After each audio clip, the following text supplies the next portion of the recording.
আসসালামু আলাইকুম এভরিওয়ান, কেমন আছেন সবাই? আজকে আপনাদের সাথে শেয়ার করব ছানা মিষ্টির রেসিপি। আসলে আমি ইউটিউব থেকে বানাতে চেয়েছিলাম রসগোল্লা, বাট বানাতে হয়েছে ছানা মিষ্টি। উপকরণ সেম, কিন্তু বানানোর পদ্ধতি ভিন্ন। তো আসলে মানুষ ছোট ছোট ভুল করে বিধায় তাদের মিষ্টিগুলো পারফেক্ট হয় না।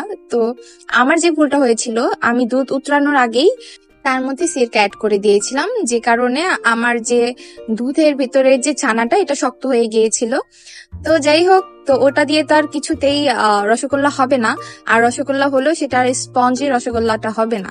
তো এই জন্য আমি কি করলাম, রেসিপি দেখলাম ছানা সন্দেশের বা ছানা মিষ্টি যেটাকে বলে, বা ক্ষীরপুরি যেটাকে বলে, সেটা রেসিপি দেখে বানানোর চেষ্টা করেছি।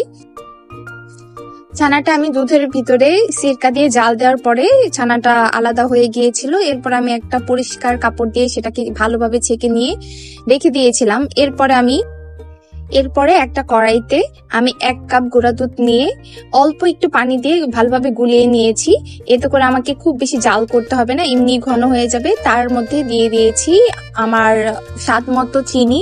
আমি বেশ ভালো কিছু চিনি অ্যাড করেছি, আর সামান্য একটু লবণ অ্যাড করে দিয়েছিলাম। এরপর খুব ভালোভাবে জাল করার পরে যখন দুধটা ঘন হয়ে আসছে, তখন আমি এটার মধ্যে সেই ছানা যেটাকে আমি ভালো করে হাত দিয়ে মেখে রেখেছিলাম সেগুলোকে দিয়ে নাড়াচাড়া করে নিয়েছি। এবং হ্যাঁ, এটার মধ্যে আমি একটা লবঙ্গ এবং একটা এলাচ ব্যবহার করেছিলাম, যাতে কোনো ধরনের গন্ধ না থাকে। আর অ্যাড করে দিয়েছি 1 চা স্পুন ঘি। একটা আরেকটার সাথে লেগে থাকবে না বা আঠা আঠা হয়ে যাবে না। যেটা চিনি অ্যাড করলে অনেক সময় দেখা যায় যে পারফেক্ট হয় না বা একটু শক্ত হয়ে যায়।